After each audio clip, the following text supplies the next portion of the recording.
무좀 같은 곰팡이를 예방하는 방법. 곰팡이는 어느 때나 나타나지만 특히 여름에는 열과 습기로 인해 자라기 쉬운 환경이 되어 더 많이 발생한다. 곰팡이의 특성상 좋아하는 사람은 없을 것이다.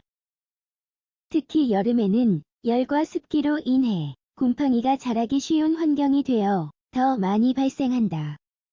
곰팡이 발생 주요 부위는 발, 겨드랑이, 사타구니다. 과체중인 사람이라면 지방으로 인해 살이 접히는 부분에도 곰팡이가 생길 수 있다.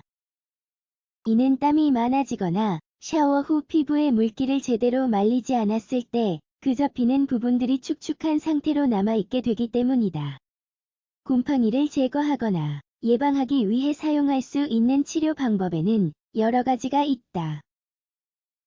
전문의가 당신의 상황을 보고 필요한 치료 방법을 알려줄 수도 있지만 다음에 나오는 추천 방법들을 사용해 보는 것도 좋을 것이다. 곰팡이의 발생 원인과 예방법.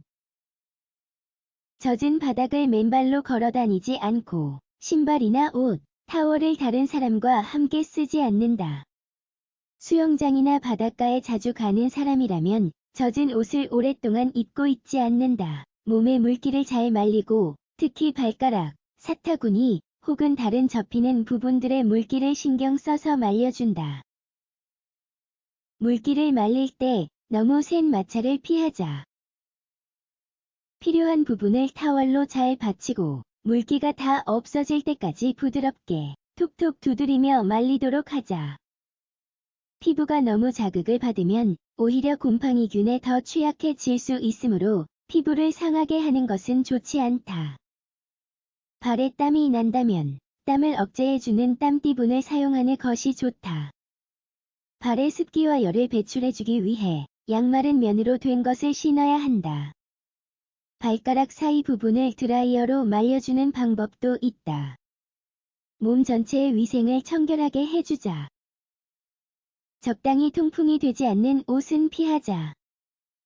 딱 달라붙는 바지는 질 부분에 온도와 습도를 높여 곰팡이균의 발생을 촉진하게 된다.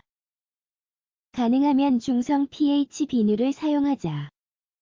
그러면 피부를 상하지 않게 하면서 깨끗함을 유지할 수 있고 그에 따라 미생물 발생에 효과적으로 대처할 수 있게 된다. 절대로 다른 사람의 도구로 페디큐어를 하지 말자. 그러면 성가신 곰팡이균에 감염될 수 있는 완벽한 순간을 마주하게 된다.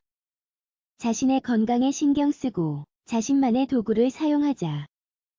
서울대학교 병원의학정보에 의하면 피부 곰팡이증은 피부 가장 바깥층인 표피의 각질층이나 머리카락, 손발톱의 진균이 감염되어 발생하는 질환군이다. 피부가 붉어지거나 가려워지면 곰팡이를 의심해 볼 수 있다.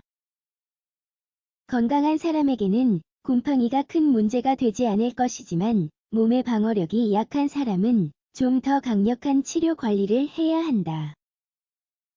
이런 미생물은 암이나 당뇨 등 질병이 있는 사람에게는 아주 위험하다.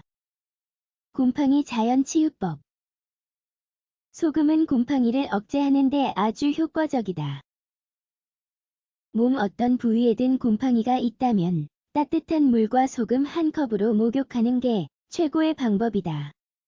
또 다른 방법은 베이킹소다와 약간의 물을 섞어 반죽을 만드는 것이다. 만든 반죽을 곰팡이가 생기는 곳에 바르고 마르도록 둔 다음 물로 씻어내고 부드럽게 말린다. 마늘 또한 곰팡이균을 없애는데 정말 좋은 방법이다. 마늘을 음식에 넣거나 먹거나 혹은 마늘 캡슐이나 알약을 먹어도 좋다. 마늘은 건강에 도움이 되는 성분들 중 효과가 큰 두 가지인 알리신과 알릴디설파이드를 함유하고 있다. 생강도 또 다른 선택권이 된다.